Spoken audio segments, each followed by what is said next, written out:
Hola a todos, bienvenidos a otro capítulo de Freeway Podcast. Muchas gracias a todos los que nos han ido apoyando, se han suscrito, le dan like, lo comparten y otras formas de apoyar. Este proyecto es sin fin de lucro. La única gracia es informar a través de un canal chileno con expertos en la industria, que la verdad es que tenemos el orgullo de contar con mucho y hay que hacerlos verse. Así que este canal tiene la función de informar. En este caso tenemos al doctor Luis Vergara. Luis Vergara es un médico que partió estudiando medicina en la Universidad Católica, se especializó en medicina interna y luego migró a la medicina deportiva, siendo lo que muchos pueden conocer como un deportólogo. Hablaremos durante el capítulo cuáles son las diferencias, los pros y contras de elegir especialidades tradicionales versus la deportología. Ahora bien, el foco principal de nuestra entrevista va a ser hablar de una enfermedad o condición metabólica famosísima en el mundo entero, ¿cierto? Que es la diabetes, específicamente tipo 2, que como adelanto se podría conocer como la adquirida versus la con la que uno nace. ¿Bien? ¿Y por qué adquirida? Porque tiene mucho que ver con nuestros estilos de vida y nuestros hábitos, que es específicamente lo que queremos hablar con el doctor Luis Vergara. Sin más preámbulo, los dejo cordialmente invitados a este nuevo capítulo. Espero que se queden, lo disfruten y vayamos contestando todas sus dudas y aclarando cada concepto alrededor de la diabetes mellitus tipo 2 y su relación con el ejercicio físico. Bienvenidos a The Freeway Podcast. Bien, Luis, bueno, bienvenido entonces a nuestro podcast, a este circuito de entrevistas que tienen el fin de comunicar y hablar de ámbitos de salud. Yo ya presenté un poquito de tu profesión y dedicación. No sé si quería hacerte una pequeña intro antes ya de partir de lleno a la diabetes. Sí, no, antes que todo, muchas gracias por la invitación. Para mí siempre va a ser un honor hablar de ejercicio, hablar de salud, porque lamentablemente estamos en un mundo en que se le da mucha prioridad a lo farmacológico, a tratar, parchar problemas, pero poco nos preocupamos de la causa, de dónde se originan todos estos problemas metabólicos, que es una pandemia mucho peor que la del COVID, y que lo bueno es que ahora mucha gente se está dando cuenta de la importancia de dónde se originan los problemas cardiometabólicos, y el ejercicio y la alimentación es vital para el tema de solucionar estos problemas a futuro. Maravilloso. Bueno, como muchos ya lo vieron en el título, yo creo que antes de ya desarrollar de lleno el tema con conceptos más actualizados, igual vale la pena hablar un poquito de lo que es la diabetes tipo 2. Y como muchos saben, si hay dos, hay uno. Pequeñas diferencias. Y cómo me voy a llegar a dar diabetes, digamos. ¿Es pura mala suerte o me la gano? Sí, en verdad hay varios tipos de diabetes, no solamente dos, ¿ya? La más habitual es la tipo 2, pero también está la tipo 1. Y hay otras que son menos frecuentes, que tampoco vamos a hablar hoy porque son muy poco frecuentes. La diabetes tipo 1 es la diabetes que también se le llama juvenil. ¿Por qué se le llama juvenil? Porque es una diabetes que se produce porque el sistema inmune ataca al páncreas. Ustedes saben que el páncreas es el que produce la insulina. La insulina es la hormona que tiene la capacidad de captar glucosa desde la sangre hacia la célula muscular, célula del corazón, todo tipo de célula. Y el mismo sistema inmune ataca al páncreas. Por lo tanto, el páncreas empieza a fallar y deja de producir insulina. Entonces, es una diabetes atacada por el mismo sistema inmune y que prácticamente no hay insulina. De un día para otro o en muy poco tiempo se produce un déficit de insulina. Y la diabetes se genera por ese déficit de insulina por el mismo sistema inmune. Generalmente es genético, generalmente es familiar, hay antecedentes de otras enfermedades autoinmunes. Eso es más bien genético y ahí el ambiente no tiene mucho que ver. Generalmente puede haber un desencadenante ambiental, pero hay un tema genético muy importante. A diferencia de la diabetes tipo 2. La diabetes tipo 2 es prácticamente influenciada en su gran totalidad, para no decir 100%, por factores ambientales. Es verdad que hay factores genéticos que también pueden intervenir, pero es principalmente ambiental. Y ahí se genera principalmente por un hiperinsulinismo. Antes de generar diabetes, hay lo que se llama una resistencia a la insulina. ¿Qué es la resistencia a la insulina? Es cuando el cuerpo necesita producir el doble de insulina para generar el mismo efecto, para captar esa glucosa. Yo a mis pacientes, aunque no lo creas, siempre les explico un poco esto, porque cuando uno tiene diabetes y entiende un poco, o resistencia a la insulina, y entiende cómo se produce, uno es capaz de poder colaborar en el tratamiento. Yo al menos como internista, yo no soy de estos médicos que llega y deja medicamento por dejar medicamento, tómate este remedio en la mañana y queda ahí nomás, sino que trato de explicar un poquito cómo se produce. Yo le cuento a mis pacientes como una analogía. Yo digo, estoy en mi consulta tengo secretaria afuera y tengo pacientes en la sala de espera. Entonces, yo le digo que cuando llega un paciente a mi consulta, le dice a la secretaria que llegó y la secretaria hace pasar a los pacientes a mi consulta. Entonces, haciendo la analogía, la secretaria sería como la insulina. El cuerpo necesita captar esa glucosa que está en la sangre, ¿cierto? Nosotros comemos, se absorbe en el intestino y esa glucosa se absorbe y pasa a la sangre. Pero el combustible no tenemos que tenerla en la sangre, necesitamos tenerla dentro de la célula. Y la insulina es que pasa la glucosa, ¿cierto?, hacia dentro de la célula. De alguna manera sería como la secretaria me hace pasar los pacientes en mi caso. Supongamos que esta secretaria es un poco ineficiente. Se pone a ver redes sociales, Facebook, Instagram, y es muy poco eficiente. Yo, como médico, tengo que contratar una segunda secretaria para que con 2 secretarias hagan el mismo trabajo. Y a lo mejor contratar una tercera secretaria si se empieza a contagiar, o 4 secretarias, o 5 secretarias para mantener un flujo de pacientes normal. Puedo tener 10 secretarias incluso. Puedo tener 10 secretarias, puedo tener un flujo paciente normal, pero a costa de tener 10 secretarias. ¿Ya? Acá pasa exactamente la resistencia a la insulina. Las células no le empieza a hacer caso a la insulina. Entonces el páncreas tiene que fabricar el doble de insulina para generar el mismo efecto. Al principio se mantiene con glicemias normales. O sea, el azúcar se mantiene normal, pero el páncreas está trabajando el doble, el triple de lo normal. Entonces en ese estado todavía no somos diabéticos porque la glicemia está normal, pero hay un hiperinsulinismo. ¿Y qué genera eso? Que el hiperinsulinismo por sí mismo ya es un factor de riesgo cardiovascular. Ya hay aumento de riesgo de tener infarto, accidentes vasculares, solo por tener una insulina alta. De hecho, entre paréntesis, la insulina es un factor de crecimiento. De hecho, hace crecer las células. Prueba de ello es en las pacientes diabéticas, por ejemplo, o que están embarazadas, las guaguitas son grandes. ¿Por qué son grandes? Porque hay mucha insulina y hacen que las guaguas sean muy grandes. Tienen más de 4 kilos, son guaguas muy grandes. Como la insulina hace crecer, de hecho muchas veces incluso se ha usado casi como un anabólico, ¿cierto? La insulina, puede hacer crecer también algunas células tumorales. Entonces hay mucha relación entre la resistencia a la insulina y la diabetes, pues de hiperinsulinismo con algunos cánceres, por ejemplo. ¿Ya?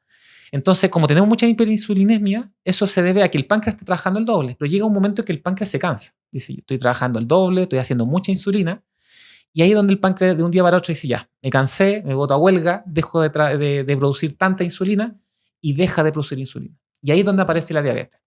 En otras palabras, la diabetes es cuando el páncreas, que ha estado por años produciendo mucha insulina, se cansa y deja de producir insulina. Y tendríamos algo parecido a la diabetes tipo 1, que era autoinmune, pero acá el páncreas se cansó de producir insulina porque el ambiente generó que se cansara y se genera la diabetes. Entonces, al final, en ambos tipos de diabetes tenemos en común que la insulina empieza a bajar su síntesis, su fabricación, pero el origen es totalmente distinto.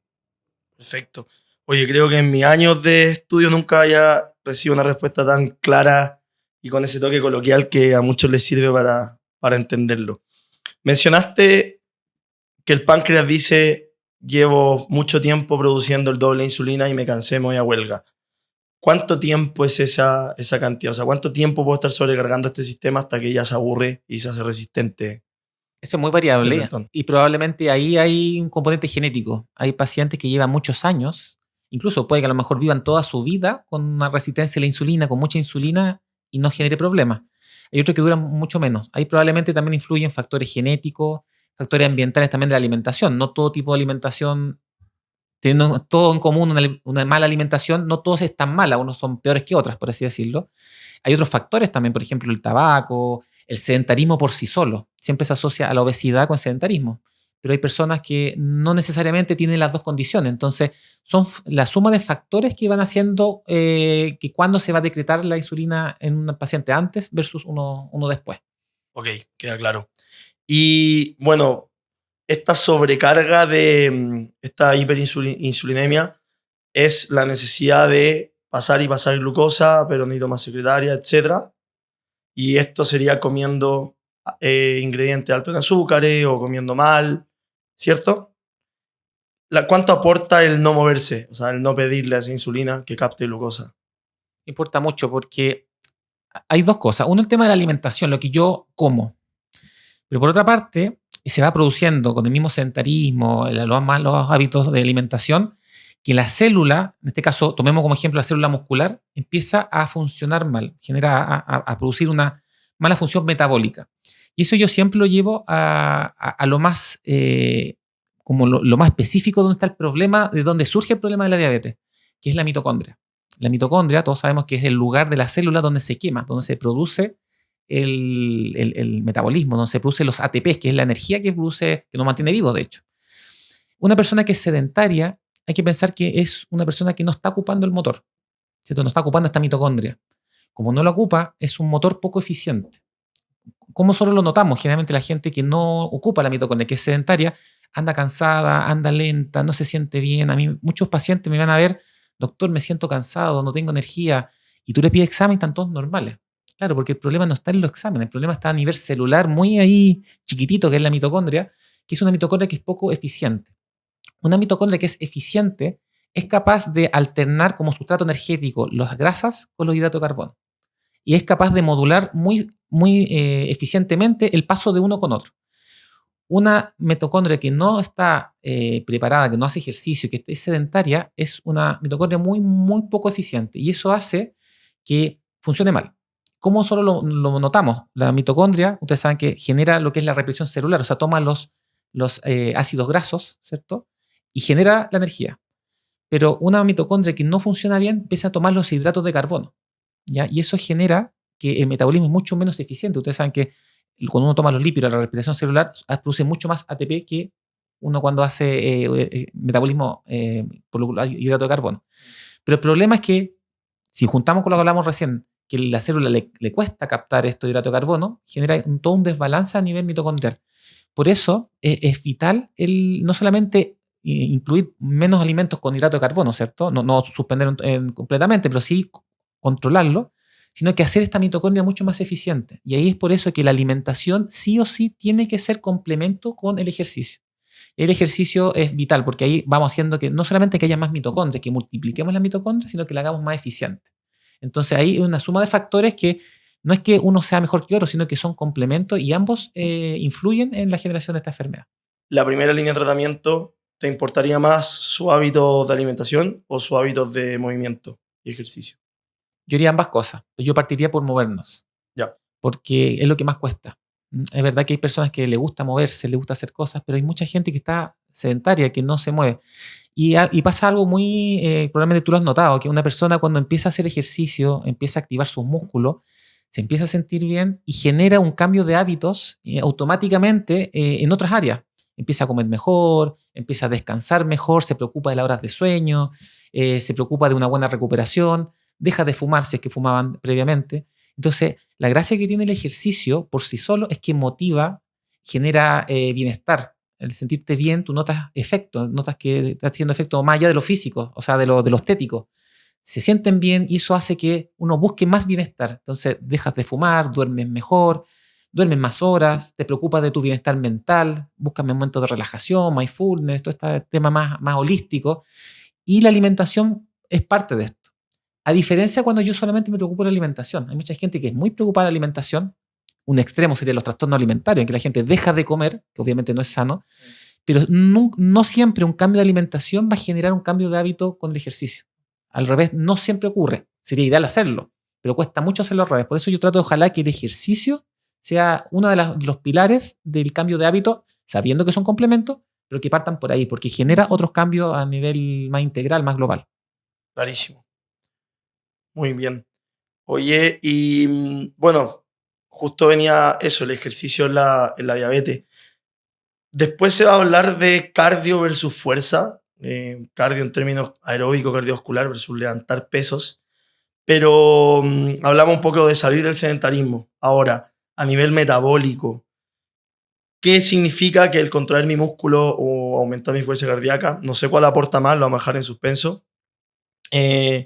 ¿Cómo aporta a esto? Me imagino que si el rol del ejercicio en la diabetes es positivo, el proceso es reversible. O sea, si el páncreas se fue de huelga, podemos volver a contratarlo si nos portamos bien o no. ¿Cómo el ejercicio influye en eso? Te lo voy a explicar de una manera inversa. Nosotros, fisiológicamente, estamos hechos para cazar. Hay que irnos a los tiempos cuando éramos cavernícolas. Cuando nosotros éramos cavernícolas, nosotros teníamos que recorrer muchos kilómetros buscando una presa. En esa época cazaba un mamut, no sé, leones, no sé, en cualquier tipo de animal.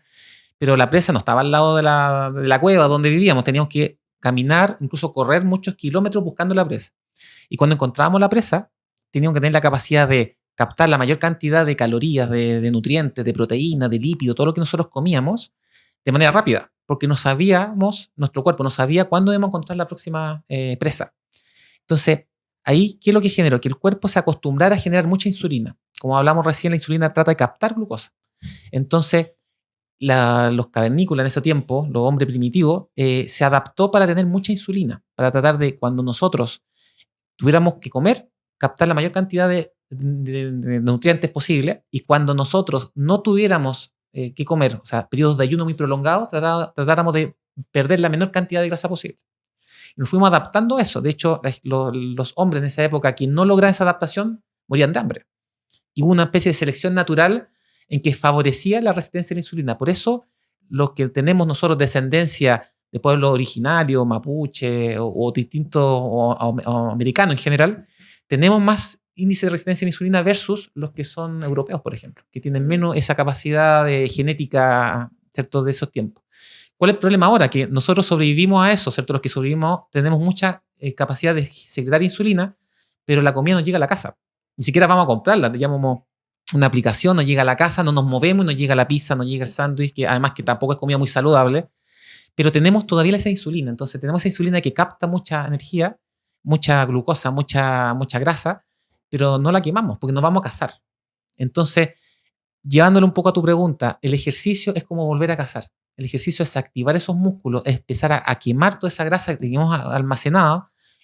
Muchas personas tienen hígado graso. ¿Por qué tienen hígado graso? Porque el hígado está evolutivamente adaptado para captar grasa en periodo de ayuno, pero ahora no tenemos ayuno. Entonces, el ejercicio es como la medida más importante para revertir todo este tema de la resistencia a la insulina, porque ataca la parte más específica y el origen de todo. Entonces, el ejercicio nos va a permitir no solamente quemar más grasa, más hidrato de carbono, sino que va a permitir que nos mantengamos mucho más sanos. O sea, como no es que el ejercicio no sea bueno de decir me siento mejor, me hago más fuerte, etcétera, sino que más que tener un impacto en el metabolismo, viene a cumplir esa tarea de que la insulina estaba destinada para este movimiento y dejó de existir ese movimiento en una curva en el desarrollo. Justamente, y una cosa muy importante es que el ejercicio, después vamos a hablar tipo de fuerza o aeróbico, tiene la capacidad de aumentar el número de transportadores de glucosa. Entonces, la célula va a tener más transportadores de glucosa, que se llaman los GLUT4, probablemente mucha gente lo conoce. Y no solamente aumenta el número, sino que aumenta la eficiencia. Y no aumenta, por ejemplo, el número de transportadores se duplica, aumenta el doble, pero la captación de glucosa aumenta 100 veces. O sea, no es lineal, sino que es exponencial la captación de glucosa. Entonces, como solo tenemos un músculo que tiene más transportadores de glucosa y también capta mucho más eficientemente, el páncreas puede descansar, porque como es más eficiente, el páncreas no es necesario que fabrique tanta insulina.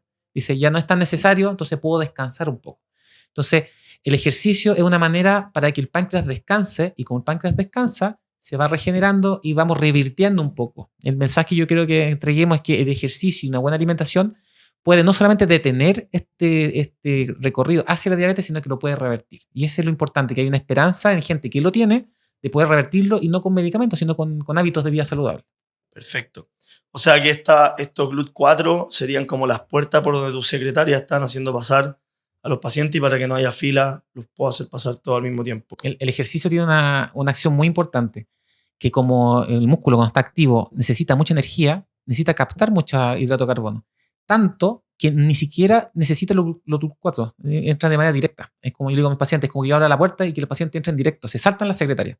Acá también el ejercicio hace incorporar glucosa independiente de la insulina, independiente de los GLUT4. Entonces, como está pasando de manera directa, el páncreas dice, ¿para qué voy a producir insulina si no es necesaria? Y baja su nivel de insulina. Perfecto. Oye, vamos cerrando este primer bloque con el 101 de la diabetes, diría yo, y se me iba ocurriendo en el momento, pero va aumentando el nivel de dificultad conceptual. Como que el bloque 1 es todos bienvenidos, el bloque 2 ya, si queréis, pongamos un poquito más específicos los términos para que sea más enriquecedor el capítulo.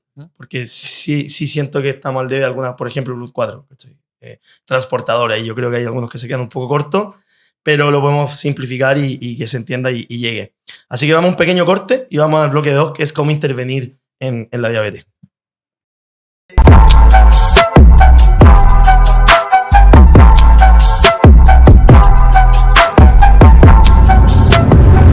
Bien, vamos con la conversación ya que tiene que ver con cómo intervenir en nuestro día a día en la famosa diabetes. Habíamos hablado un poco del rol del ejercicio, como lo comentaste en este ejemplo retroactivo desde el pasado hacia ahora, y que el ejercicio en el fondo viene a cumplir con desabastecer esta cantidad de insulina que hace el páncreas para que el páncreas no sienta que está trabajando en vano, ¿cierto? Más o menos. Pero yo creo que al ser una enfermedad metabólica, mucha gente relaciona metabólico con cardio. O sea, no es casualidad que un diabético probablemente tenga sobrepeso, ¿cierto? Y otras cositas metabólicas hacia el síndrome metabólico. Y la solución sea quemar calorías y hacer cardio y transpirar. Así que yo creo que algo que a mí en particular me interesa mucho es cómo el entrenamiento de fuerza puede afectar en esta condición. Así que ahí saber un poco más tu opinión y tu punto de vista desde la evidencia también. Muy interesante esa pregunta, porque lamentablemente todavía hay muchos colegas médicos que todavía se quedaron en la era del ejercicio aeróbico, el salir a caminar, de salir a andar en bicicleta, pero ya existe bastante evidencia científica hace muchos años, no solamente estos últimos años, de que demuestra que el ejercicio de fuerza tiene que ser la prioridad del entrenamiento de una persona. Y eso probablemente va a cambiar las guías clínicas que nosotros utilizamos. Tú revisas las guías clínicas todavía recomiendan el ejercicio aeróbico por sobre el de fuerza. Ponen ejercicio aeróbico 3 veces a la semana y agregar 2 de fuerza. Yo creo que habría que invertirlo. Y yo también, a mí me gusta mucho explicar con analogías para que la gente lo entienda. ¿Ya? Yo siempre he dicho que uno puede tener un auto de estos chiquititos, de estos 1.0, ¿cierto? Que son muy rendidores, uno lo usa justamente para ahorrar benzina, que es 1.0, pero no tiene mucha potencia. De hecho, hay una subida y sube apenas. Versus estas camionetas gigantes 4.0 que gastan mucho, ¿cierto? Que tienen mucha potencia, pero gastan mucha benzina. Yo hago la analogía con un paciente diabético, por ejemplo. Un paciente diabético es equivalente al auto pequeño, que tiene un motor muy pequeño, 1.0. Y no solamente un motor pequeño que consume muy poca energía, sino que además es un motor muy ineficiente. Como hablábamos al principio, la mitocondria es muy poco eficiente. Es una mitocondria que genera mucho daño oxidativo porque no es capaz de captar estos radicales libres que genera. Entonces es un muy mal motor. Si yo ese auto pequeño lo saco a andar vuelta, sí, va a ser beneficioso porque el motor empiece a funcionar un poquito mejor, pero tengo un motor muy pequeño. Entonces ese motor muy pequeño me va a consumir muy poca energía, muy poca captación de combustible. Entonces, ¿qué le digo yo a los pacientes? El ejercicio de fuerza sería equivalente a aumentar el motor que yo tengo en el auto. Y eso es así. Hablábamos recientemente que el ejercicio de fuerza aumenta el doble, no solamente los receptores de transportadores de glucosa, los GLUT4, sino que también los transportadores derivados de insulina. O sea, hace más eficiente la insulina que nosotros tenemos. Y eso equivale a aumentar el motor. Y el ejercicio aeróbico sería como salir a dar a vuelta a este auto. Entonces, ¿qué es lo que yo le digo a mis pacientes? Hagan ejercicio de fuerza para que ese motor 1.0 se convierta en un 4.0, capte más glucosa, capte más energía, más glucosa, genere que un motor sea mucho más eficiente y agreguen el cardio, que sería dar una vuelta por la cuadra de ese motor que va a ser mucho más gastador. Entonces son equivalentes. El ejercicio de fuerza aumenta no solamente la eficiencia mitocondrial, sino que multiplica el número de las mitocondrias, pero también la hace mucho más eficiente. Entonces, no es que sea mejor uno que lo otro. Todavía hay gente en redes sociales que discute solo fuerza, que es mejor aeróbico, fuerza. Si nosotros buscamos salud, tiene que haber una combinación de los dos. Si hay un deportista de alto rendimiento que hace un deporte, de acuerdo que hay que hacer un deporte mucho más específico, un tratamiento un entrenamiento más muscular, buscando especificidad a ese entrenamiento. Pero alguien que lo hace por salud, tenemos que combinar los dos tipos de ejercicios. Perfecto. ¿Y cómo parte en gente iniciada en entrenamiento de fuerza? O sea, tengo diabetes tipo 2, tomé la decisión de entrenar, hacía un poco de caminata 3 veces a la semana y quiero agregar estos 2 que dicen las guías clínicas, ojalá 3 que dicen los especialistas más actualizados. ¿Cómo es el impacto del ejercicio de manera aguda? ¿Cuál sería la progresión, la graduación para no atacar de manera nociva a mi metabolismo en el contexto de que probablemente no esté 100% preparada para la captación de glucosa en alta intensidad, que además no conoce versus el aeróbico? ¿Cierto? Es como que el 1.0 quiere subir la pendiente, esa pendiente se va a quedar corto pero algún día se va a dejar de quedar corto. Entonces, ¿tiene que subir una pendiente al tiro y es lo mismo siempre o es mejor una graduación? ¿Cuáles son las recomendaciones desde ese punto de vista de la dosis? En general, lo que yo trato de recomendar es siempre privilegiar la adherencia. Porque hay que pensar que un paciente diabético, que generalmente es sedentario, nunca ha hecho ejercicio o no le gusta hacer ejercicio. Hay que pensar que hay generaciones previas, las de nuestros papás, nuestros abuelos, que se arrancaban del ejercicio. De hecho, iban al doctor para que le hicieran un certificado médico para no hacer ejercicio. ¿Por qué? Porque para ellos el ejercicio es sufrimiento, es pasarlo mal, es cansarse, es fatiga, es quedar muerto. Entonces hay mucha gente que ve el ejercicio como algo negativo, como un sufrimiento. Y yo lo que más trato de hacer énfasis es que el ejercicio en ningún caso tiene que ser un sufrimiento. Por el contrario, tiene que ser un momento de relajarse, de disfrutar. Pero eso demora tiempo. Entonces, lo primero es generar adherencia. Entonces, yo estoy un poco en contra de muchos profesores, entrenadores que tienen pacientes diabéticos que, claro, lo entrenan como si fuera un atleta. Y eso genera cansancio, fatiga, terminan con dolores musculares, estos DOMS, ¿cierto?, por varios días y se arrancan del ejercicio y van una semana y dejan de ir. Entonces, claro, esto requiere tiempo, requiere adaptación, no solamente física, sino también mental. Entonces, hay que generarle primero todo el ambiente para facilitarle hacer el ejercicio. Yo trato de preguntarle al paciente, ¿qué es lo que más te gusta? ¿Te gusta más ir a un gimnasio? Hay gente que le encanta ir al gimnasio y gente que odia ir al gimnasio. Hay gente que le gusta hacer ejercicio en su casa y otros que no, le gusta salir al aire libre. Hay gente que le gusta más la plaza, hay gente que le gusta ir a su municipalidad. No sé, cada persona tiene gustos propios y uno tiene que adaptarse a los gustos de cada persona. Sí o sí, yo siempre recomiendo siempre hacer ejercicio supervisado. Yo trato de que ojalá desde un inicio hacer un trabajo multidisciplinario y ahí el rol del entrenador, del profesor, es vital. Porque necesitamos que ese paciente, para que no lo pase mal, hacerle una carga de entrenamiento que sea gradual, que sea paulatina. O sea, ver un poquito cómo lo va tolerando, enseñarle la técnica de los ejercicios, ¿cierto? Que es súper importante para evitar lesiones, para que se sienta mejor y que el inicio sea bien gradual. Ya insisto, no estamos preparando a un deportista para la hipertrofia, ni en los Juegos Olímpicos, ni estamos buscando rendimiento, queremos salud. Entonces, el primer objetivo es siempre, ojalá, partir de manera bien paulatina y ojalá supervisado. Y ahí el rol, insisto, del entrenador es muy importante.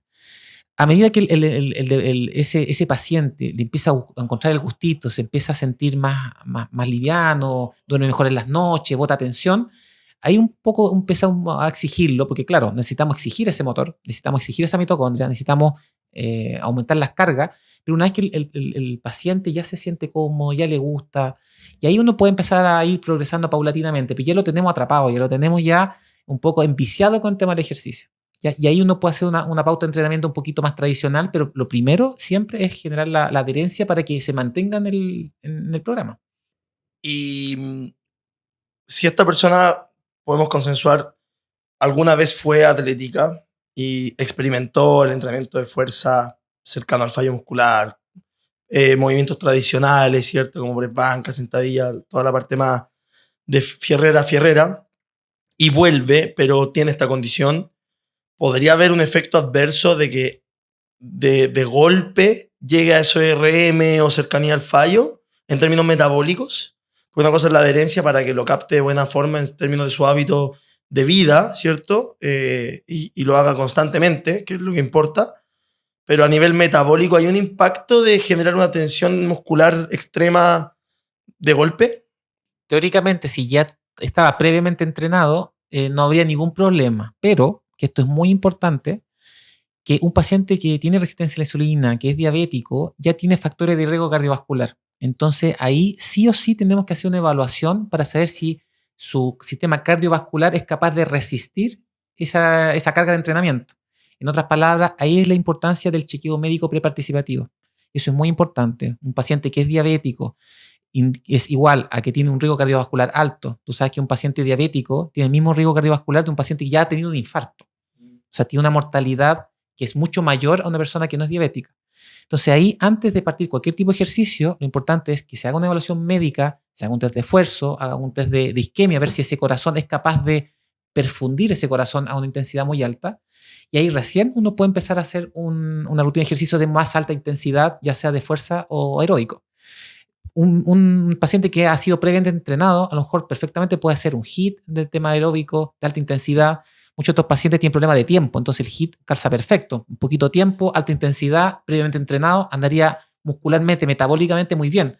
Pero antes hay que estar seguro que no se nos vaya a infartar. Entonces, puede ser una buena alternativa. Un ejercicio de fuerza, si ya sabe la técnica, ya está entrenado, tiene esta memoria, este músculo, ¿cierto? Todos hemos visto que gente que está previamente entrenada va progresando mucho más rápido porque ya tiene esa memoria, tiene esa capacidad de adaptarse. Entonces, ahí es verdad, podemos hacer ejercicios intensos, cardio y de fuerza, pero asegurémonos que sea seguro y que no nos vayamos a generar alguna complicación, sobre todo que se nos vaya a infartar. O sea que los riesgos que pudieran llegar a haber al corto plazo son más cardiometabólicos que de la propia captación de la glucosa y quedarme sin energía, digamos, en el momento. Claro, en el momento es poco probable que se quede sin energía. El principal problema es asegurarnos que el flujo de sangre y de oxígeno sea el adecuado por tema de la diabetes. Y el control, si esta persona está iniciándose en un programa de fuerza, ¿el control de su glicemia debería ser más frecuente o puede mantener el mismo que ya llevaba manteniendo? O sea, si me chequeo X horas al día y el ejercicio está entre medio, ¿se mantiene tal cual o conviene un chequeo peri ejercicio? Ahí depende mucho de qué tipo de diabético.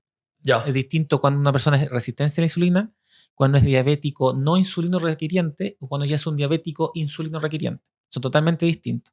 ¿Por qué? Porque un paciente con resistencia a la insulina o incluso una diabetes inicial, el páncreas todavía está funcionando. Ya un poco desregulado la cantidad de insulina, pero todavía regula y algo capta un poquito.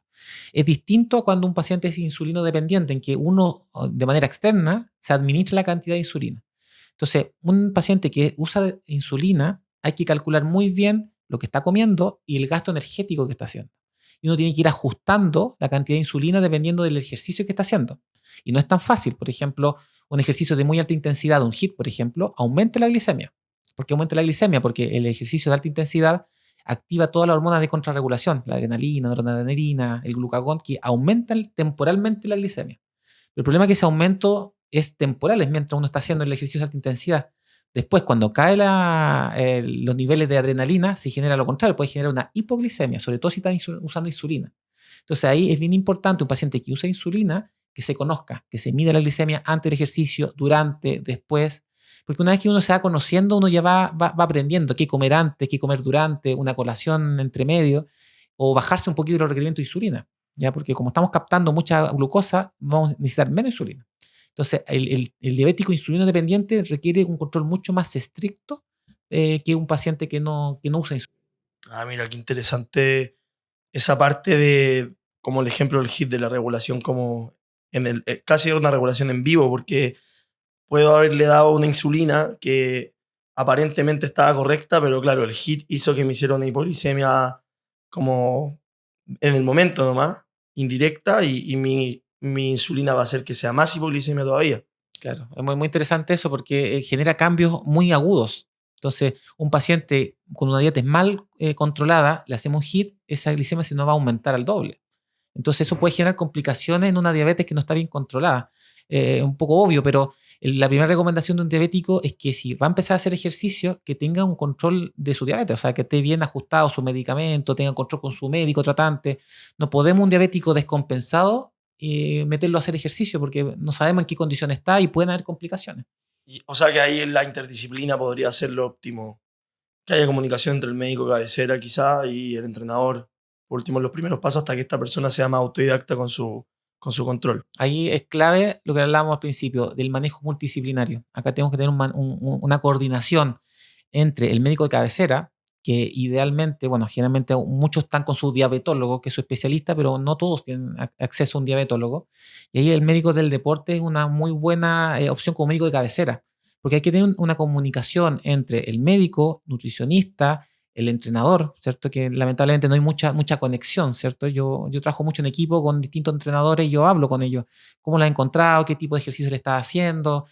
Hablo con el nutricionista, cómo está el ajuste de los hidratos de carbono que está comiendo, uno le ajusta el tratamiento farmacológico, entonces tiene que haber una comunicación y lamentablemente, si uno mira hacia atrás, la medicina ha fallado en eso, en la intercomunicación entre los especialistas.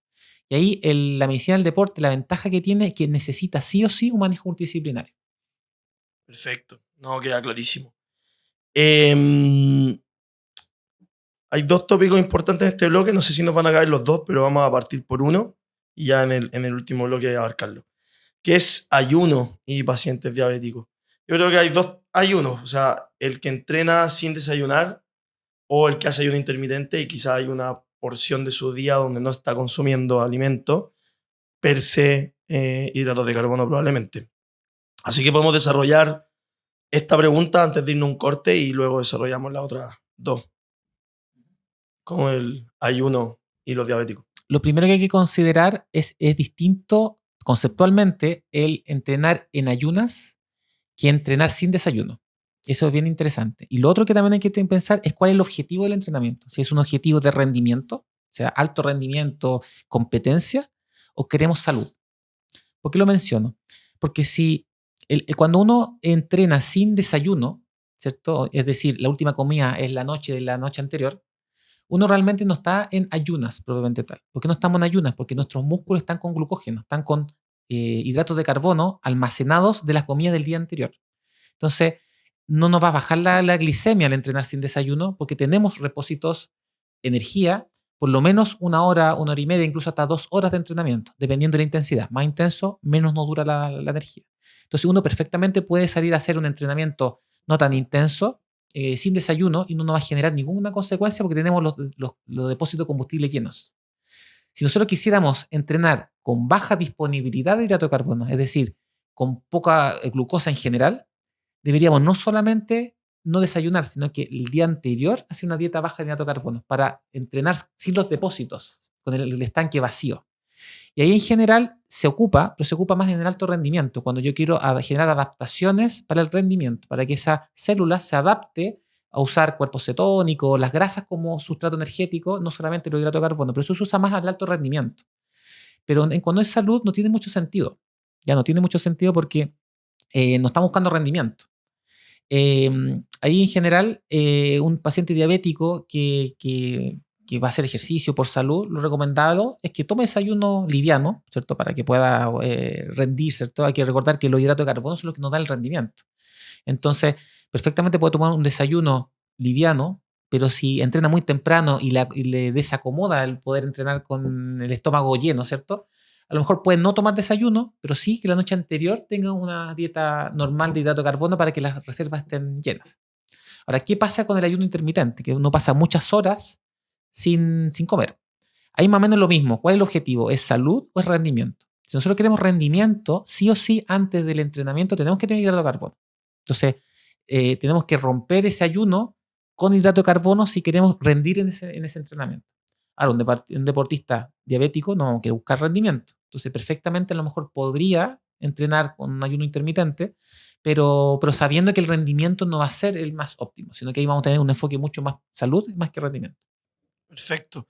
O sea que no, por ningún caso el ayuno puede ser una línea de tratamiento, digamos, hacia una adaptación positiva del diabético. No, no es necesario.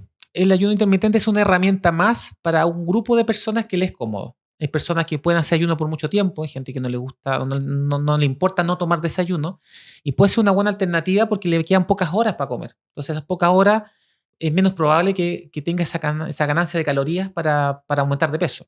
Ya. Entonces, es una herramienta más, pero no es el único tratamiento ni la única opción que pueden tener estos pacientes. Perfecto. Buenísima forma de terminar este bloque. Vamos a una pequeña pausa y desarrollamos el bloque 3 para ir terminando este capítulo. Careers on shelves like Amazon distribution center. Hell, really hate to call on Broski for the dirty work. I'd rather do it by myself.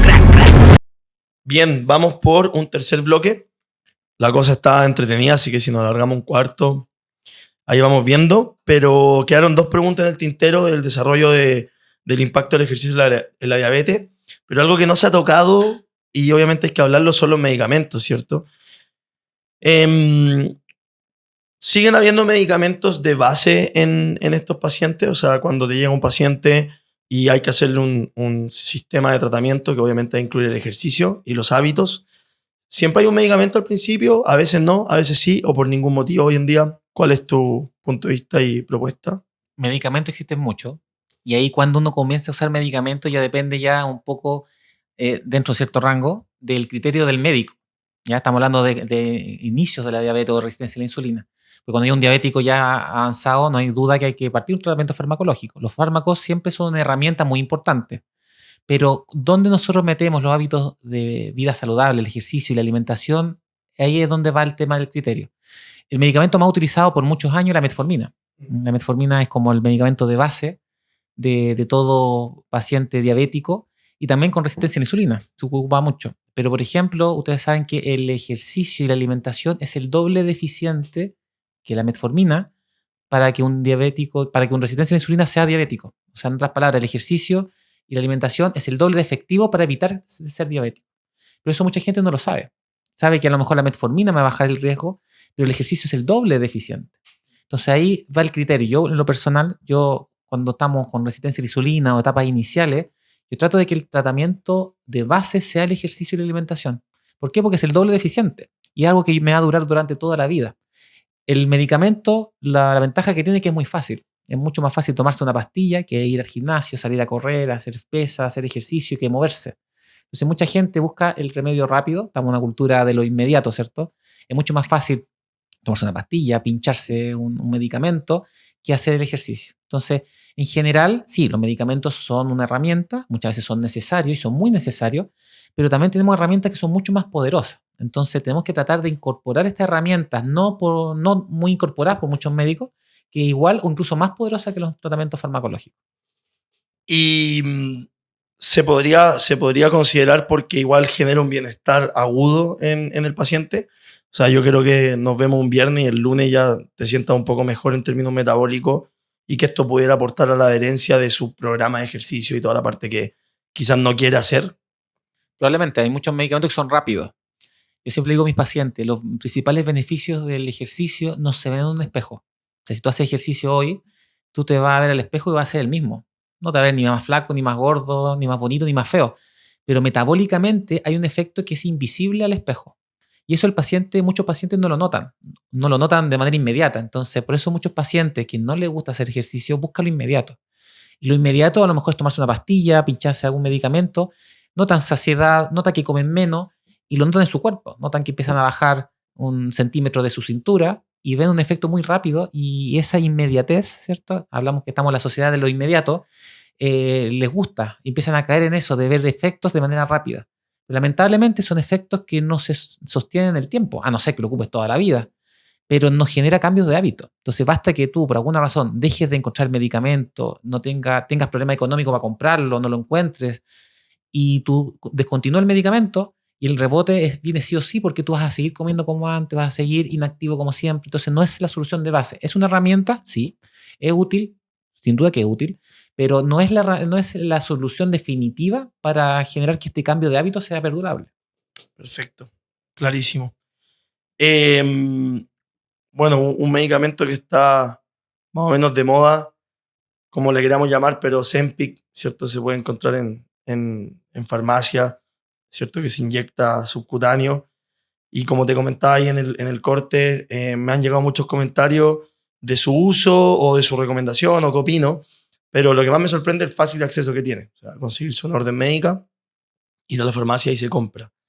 No es barato, para un mes, ¿cierto? No es barato, pero para mucha gente puede significar poca plata y tiene harto efecto. ¿Cuál es el punto de vista que van de la mano al final en diabetes, pero también en obesidad? O sea, ¿cómo es esta herramienta en el uso del sobrepeso de la diabetes y si de frente tú también la ocupáis? Todos estos medicamentos, los Ozempic es uno de ellos, hay muchos otros, de hecho hay unos más nuevos que incluso prometen bajar mucho más de peso. Es una herramienta y las herramientas no son ni buenas ni malas. Si tú tienes un destornillador, lo puedes usar de buena manera, atornillando, arreglando cosas, pero puedes usar el mismo destornillador para matar a alguien. O sea, una misma herramienta puede ser buena o mala dependiendo cómo tú la uses. Los Ozempic o todos estos medicamentos pueden tener un rol muy importante. Hay gente que a lo mejor puede ser un complemento al ejercicio y la alimentación. Se puede ocupar a lo mejor temporalmente en algunos pacientes. Por ejemplo, yo también he usado medicamentos de este tipo en deportistas de alto rendimiento que por alguna razón necesitan bajar muy rápido. Yo tengo varios deportistas que trabajan fuera de Chile, que tienen que volver a su club y están 1, 2 o 3 kilos por sobre lo normal de lo que le exige el club y necesitan bajar rápido. Pero ellos son deportistas de alto rendimiento, entrenan todos los días, comen súper bien, tienen nutricionista, pero necesitan una ayuda extra. Entonces, esa puede ser una herramienta que puede ser útil. Ahora, los mismos panamericanos, tenía pacientes, deportistas panamericanos seleccionados chilenos que necesitaban bajar una cierta cantidad de peso para lograr su marca, para sentirse mejor, para rendir en lo máximo del alto rendimiento. En ese caso, nosotros lo usamos de manera temporal con un objetivo claro y puede ser una herramienta muy buena. igual puede ser en un paciente diabético, en un obeso. Entonces, una herramienta puede ser bien utilizada o mal utilizada dependiendo cómo yo lo utilice. Incluso el mismo Ozempic puedo utilizarlo en contra de la salud en una persona con trastorno alimentario, por ejemplo. O sea, puede ser parte del problema también. Entonces, no es que sea malo o sea bueno, es una herramienta más. Hay que ver ahí con quién usarlo, por cuánto tiempo, con qué dosis. Y ahí lo más importante es asesorarse por profesionales calificados, que sepan un poquito ejercicio, que traten de entender un poquito cómo funciona el medicamento, porque hacerlo de manera propia o sin los conocimientos adecuados pues, también puede generar algunas complicaciones. Perfecto. Antes de pasar a cosas menos específicas de la diabetes, ¿cómo ves tú en Chile en particular la evolución de esta enfermedad? ¿Va creciendo? ¿Sientes que ha habido un cambio? ¿Está igual desde la primera línea de tratamiento que tú ves pacientes con diabetes? Yo he notado, bueno, el sedentarismo, la obesidad y todas las enfermedades cardiometabólicas que trae esto es otra pandemia que está un poco validada. De hecho, tú ves en la sociedad cuando uno hace ejercicio y tiene un porcentaje de grasa un poquito más bajo, te encuentran flaco. Ya lo normal es ser sobrepeso, te encuentran enfermo cuando tú estás bien. Porque es tan común que ya la normalidad, entre comillas, para la sociedad es que tú seas obeso o tengas sobrepeso. La generación antigua, lamentablemente, cuesta hacer este cambio de hábito, de enseñarle que el ejercicio tiene que ser parte del día a día de toda persona, que una buena alimentación tiene que ser la base de todo tipo de hábitos de vida. Entonces, a nivel de generaciones anteriores, es muy alarmante. De hecho, cada vez vemos más gente con problemas diabetes, infartos, cada vez más jóvenes. ¿Mm?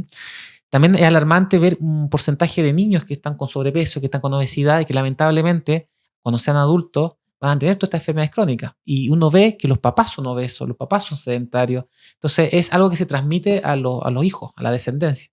Pero por otra parte también soy optimista, porque este último tiempo, este último año he notado también las generaciones más jóvenes que ha captado el mensaje de la importancia de hacer ejercicio, cada vez más personas haciendo entrenamiento en las plazas, salen a correr y cada vez más gente haciendo ejercicio de fuerza. De hecho, esta moda, entre comillas, de ejercicio de fuerza es una moda buena, porque tú ves que hay gente joven que tiene inculcado esto de entrenar, de ir a un gimnasio, de hacer como un entrenamiento, no como el ejercicio así esporádico, sino que con un objetivo claro, con una buena asesoría.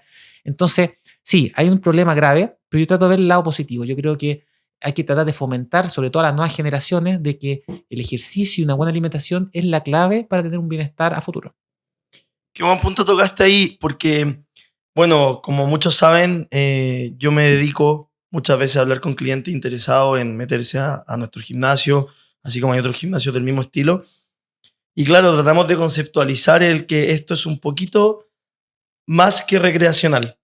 Al final uno sube un cerro, hace un trekking, sale a pasear al perro, a caminar, de forma recreacional, despejar la cabeza, tomar sol, ¿cierto? Captar vitamina D y toda la parte del mindfulness, ¿cierto? Y la parte más holística. Y es increíble como la tendencia de la persona joven, el que hoy en día está entre los 20 y los 30 años, de que él capta muy bien y absorbe de manera muy positiva esto de tener una rutina con cargas, con RPE, con RIR, que al final probablemente si uno miraba 10 años atrás era o de un culturista o un atleta de alto rendimiento, pero no era de personas normales como tú y yo, que entrenamos bajo una pauta, con dosis específicas, donde mismo entrenáis tú también.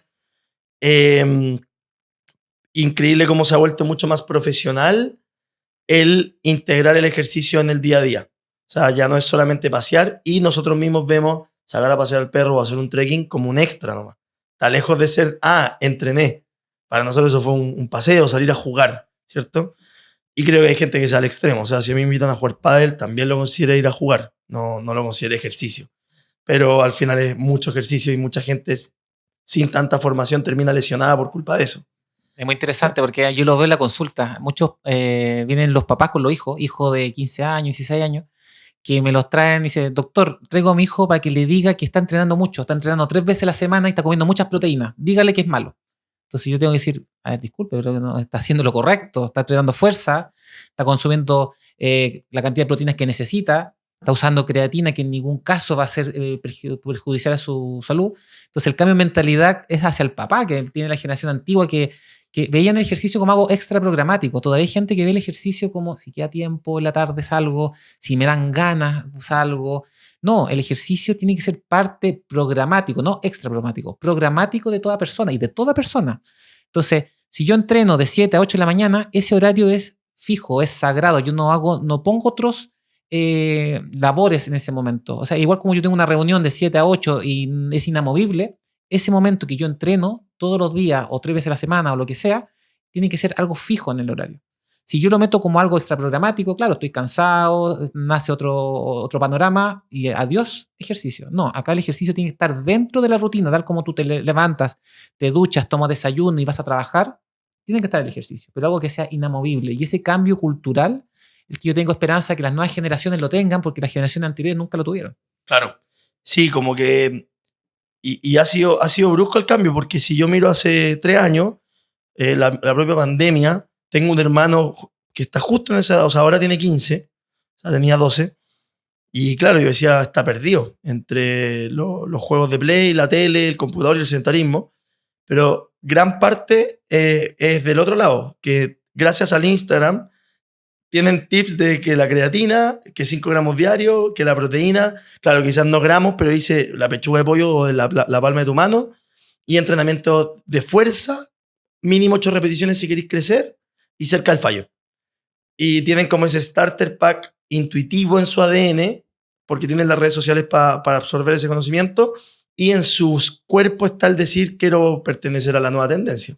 Claro, y los nietos, o sea, si el papá es el que tiene que cambiar, ya el hijo de ese hijo es el que nació con la educación. Yo también creo que para allá va la cosa, pero es muy lindo y a la vez incómodo que muchos ya se están empezando a sentir mal por lo que antes era normalidad. O sea, si tú vas a un bar un miércoles de la tarde a tomarte una cerveza, ya no haría el bacán del grupo. El bacán del grupo está entrenando, cuidándose o haciendo algún deporte.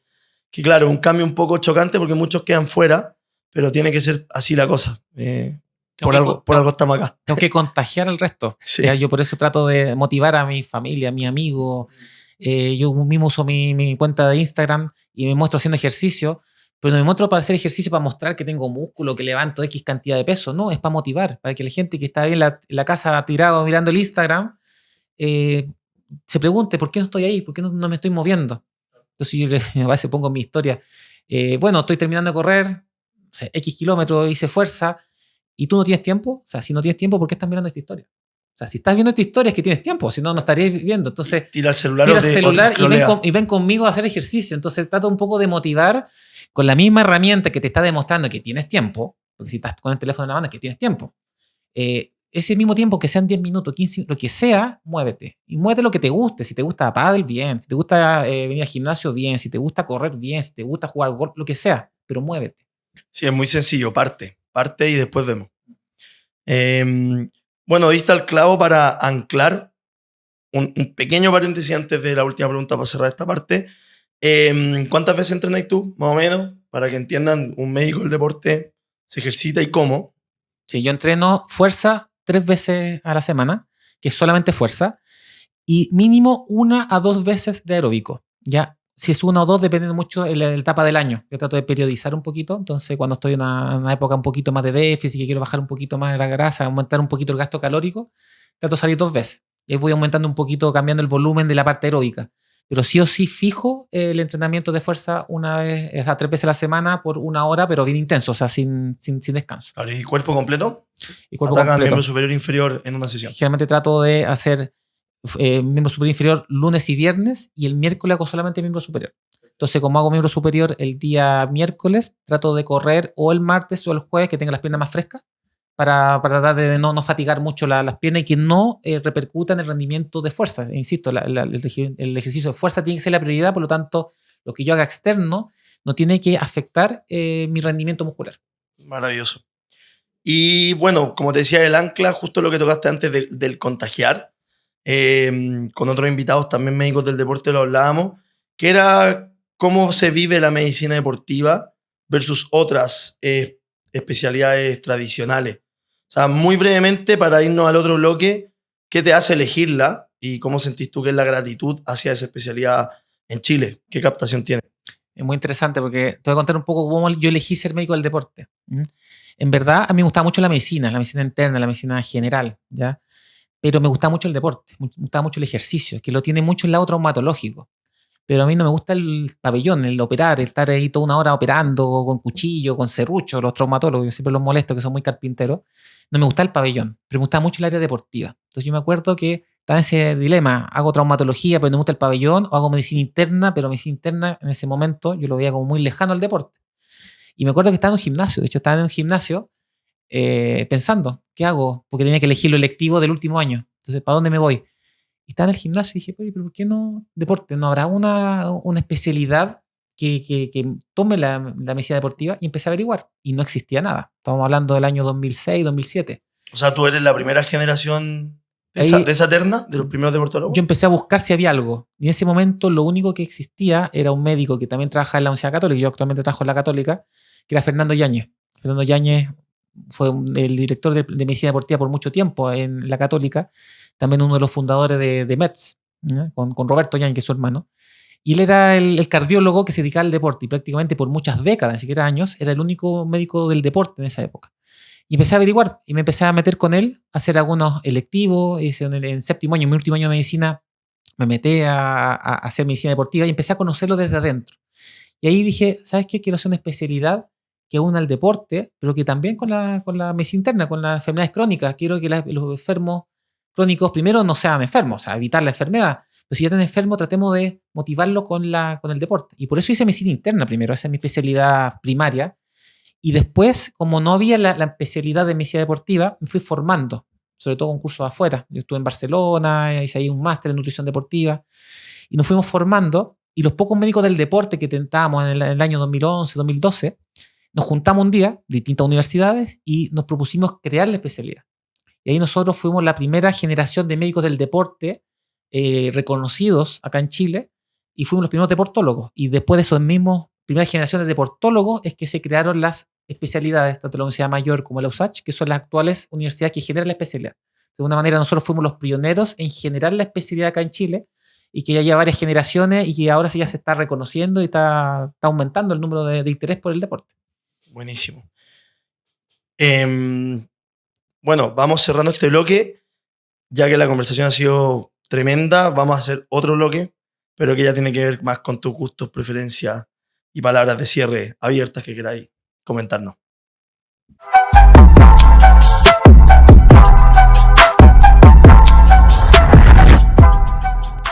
Bien, se abrió un cuarto bloque donde ya hemos tocado todos los temas, cómo abordar la diabetes, espero que a muchos le haya sido de utilidad, desde su fisiología un poquito, hábitos y cómo impacta el ejercicio de fuerza, ¿cierto? Que es por lo que estamos acá. No es que el cardio sea malo, pero demonizan a la fuerza y no se lo merece.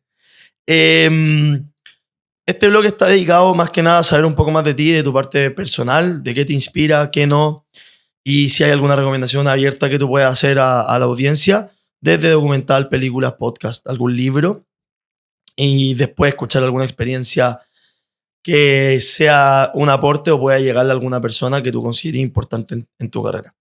Además de cerrar y dedicar algunas palabras si te sentís en la libertad de hacerlo, adelante. A ver, lo primero, trato de hacer como un llamado a todos los profesionales de la salud y del ejercicio. Ya no solamente salud médicos, sino que también entrenadores, profesores de educación física, nutricionistas, kinesiólogos, todo lo que estamos aquí a favor del ejercicio. De tratar de mantenerse lo más actualizado posible y informarnos de fuentes fidedignas. Ya ahora vemos redes sociales un montón de moda, de tendencia, que no siempre son apegados a la evidencia. Nosotros como profesionales tenemos que ofrecerle al cliente o paciente, como nosotros decimos a nuestro sector, la gente, lo mejor disponible para generar su beneficio. Pero también tengo que ser capaces de detectar cuáles son los posibles riesgos de toda intervención que nosotros hacemos. Y para eso tengo que estar actualizado. Tengo que estar actualizado leyendo artículos, leyendo revisiones, haciendo un análisis crítico de lo que leemos. Y ahí es muy importante estar actualizado. Y ahí es muy importante, hay muchos podcasts de muchas revistas científicas, algunas más en la parte médica, otras más de entrenamiento, que te hacen resúmenes. Entonces, ninguno de nosotros tiene tiempo para estar leyendo artículos ni papers todos los días, pero sí a lo mejor algunos de estos resúmenes, que incluso vienen hasta en audio, en podcast ahora que se usa mucho, que nos mantengan actualizados para tener una opinión crítica y propia de cada tema que nosotros tenemos, ¿ya? Y eso trata de ofrecérselo a nuestro paciente, que es a la larga lo que nosotros buscamos, tratar el beneficio de ese paciente. Entonces, siempre estar actualizado y de buena fuente. Por otra parte, tratar de motivar a la gente, tratar que se mueva. Mucha gente cree que necesita 1 hora para hacer ejercicio o, no sé, 2 horas en el gimnasio. No, basta 10 minutos, 15 minutos, media hora, lo que sea. Más es mejor, estamos claros, pero no toda la gente tiene tiempo a lo mejor de estar 1 hora en un gimnasio. Y le decía a mis pacientes, yo en pandemia me iba a acostar, dejaba al lado una polera y un short. Y despertaba, me ponía la polera y el short y hacía ejercicio. De estos de YouTube, de estos de ejercicios funcionales. Después está la casa de mi suegro que tenía una trotadora, me ponía a trotar. Me acuerdo que tenía unas botellas de plástico, le llené con agua y arena y eran mis pesas. Y claro, a lo mejor no era mucho peso, pero hacía muchas repeticiones y al final llega al fallo con 20 repeticiones, 25, lo que sea. Pero ese músculo está estimulado. Entonces, lo que sea, no importa los medios que tengas, dónde estés, no, muévete. Haz lo que sea, pero muévete. Algún deporte, algún ejercicio, si puedes ir a un gimnasio mejor, si puedes ser supervisado mucho mejor, pero independiente de lo que sea, muévete. Y ahí yo creo que tiene una responsabilidad a todos como miembros de fomentar el ejercicio. ¿Ya? Yo creo que es el mensaje más importante. Y como experiencia personal, quiero retomar la experiencia del COVID. ¿Ya? Nosotros, bueno, yo viví las primeras 2 oleadas de COVID en España. Estuve 3 años en España, en Barcelona, donde ya no se conocía el tratamiento, de cómo tratarlo, se nos morían casi todos los pacientes. Y llegué acá a Chile ya sabiendo un poquito más de cómo tratarlo. Pero veía pacientes que salían de la UCI, intubados varias semanas, sin poder caminar, con atrofia muscular que no se podían mover. Había que enseñarle a caminar, a comer de cero. Y ahí es donde nosotros empezamos a utilizar el ejercicio, la medicina del deporte en pacientes hospitalarios. Entonces empezamos a hacer ejercicios de fuerza en el hospitalizado, o sea, los mismos kines, menos mal que donde yo trabajo, la clínica San Carlos de Apoquindo, tenemos kinesiólogos que son muy pro ejercicio, muy pro de fuerza. Empezamos a hacer ejercicio de fuerza. Logré mostrarle a las nutricionistas que la creatina es una muy buena opción en hipertrofia, en fuerza, pero también en pacientes que vienen saliendo de la UCI. O sea, podemos usar una aplicación práctica de la medicina del deporte aplicada al paciente enfermo. Entonces empezamos a entrenar prácticamente a los pacientes en la clínica. Y empezamos a ver cómo aumentaban mucho más rápido la fuerza, empezaban a pararse, empezaban a caminar, y tú lo veías salir de la clínica caminando. Entonces, cómo el ejercicio de gimnasio, de fuerza, que uno lo ve un poquito casi como un nicho muy, muy limitado, lo podemos aplicar a un paciente enfermo. Hablamos hoy día de diabetes, lo podemos aplicar a un paciente hipertenso, un paciente obeso, un adulto mayor que no tiene fuerza, que se está cayendo, un adulto mayor que se cae, es destinarlo a estar postrado y a morirse. Entonces, si nosotros logramos que ese adulto mayor no se caiga con ejercicios de fuerza, de estabilidad, de equilibrio, de coordinación, incluso hasta tapiometría, vamos a hacer que ese paciente viva más, y no solamente viva más años, sino de mejor calidad. Entonces yo creo que la medicina del deporte y el ejercicio tenemos que acercarlo al mundo de la enfermedad, al mundo de la patología, ojalá no para tratarlo, sino para prevenirlo. Yo creo que ese nexo es el que tenemos que hacer los próximos años. Perfecto. Oye, tremenda forma de cerrar, que al final es uno de los grandes objetivos en la vuelta completa de todo lo que yo trato de hacer, es eso, el ejercicio. Y como dice el lema del podcast, la misión final es inspirar a otros. Al final, si empiezas a ganar seguidores en Instagram, si la gente te empieza a respetar, respóndele a sus dudas, responde sus DM, que puede ser una gran oportunidad para sacar a alguien de la cama y que se empiece a mover, y que después quizás incluso esté comunicando esto mismo y se vuelva algo viral, positivo, ¿cierto? Otro que también hago mucho, estoy a cargo mucho de alumnos de medicina. Como docente de la Universidad Católica, le enseño mucho esto, y lo que más le enseño es esto: el ejercicio tiene que ser parte de la rutina de toda persona. Y si eso como ellos van a ser médicos después, ellos se lo pueden transmitir a sus pacientes, ya estás interviniendo en un granito de arena, pero que exponencialmente se multiplica. Entonces ahí tú puedes ir dejando tu granito de arena a generaciones futuras. Y que me imagino que tu cartera de pacientes sea gente que es pro movimiento, hace mucho más grata la vocación también del día a día. Y ver pacientes que no se movían, se empiezan a mover, es el mejor premio que uno puede recibir. Maravilloso. ¿Algo para cerrar? Nos vamos despidiendo. Muchas gracias de nuevo por haberte hecho este espacio en la agenda. Yo sé que es difícil, pero creo que va a servir mucho. Es un tema ya un poquito más de la sociedad, no tanto ejercicio. Así que espero que le llegue a hartas personas y también a hartos de la industria, para que entiendan el manejo y también tu persona, el cómo tú abarcas a través de la medicina del deporte la salud de las personas. No, muchas gracias por la invitación. Y la invitación a eso, tratar de motivarnos entre los que promovemos la salud, motivar a nuestros pacientes, pero partir por casa. Uno siempre habla de motivar a la sociedad, a la gente. No, partamos por casa. Tratemos de motivar a nuestros papás, a los abuelos, quienes tengan abuelos, nuestros hijos, los que tengan hijos. Tratemos de motivar, pero motivar no con la palabra, no con un micrófono como este. Motivémonos con el ejemplo. La mejor manera que tus hijos, tus hermanos, tus papás se motiven es verte a ti entrenando. ¿Ya? La palabra, son fáciles de hablar palabras. Podemos hacer esto muy teórico. Que te vean a ti es la mejor manera de poder motivar. Entonces yo los motivo a todos, los médicos, profesores, kinesiólogos, todos movamos y tratemos de inculcar esto con el ejemplo. Entonces partamos por nuestro círculo cercano y ahí recién vamos a poder motivar a otras personas. Muy de acuerdo. Buenísimo. Así cerramos este capítulo. De nuevo, gracias por estar acá. Y a todos los que nos estén viendo, recuerden suscribirse, compartir este capítulo, este programa, y pueden revisar en nuestro canal el resto de los invitados con temáticas tremendas que tenemos también. Muchas gracias.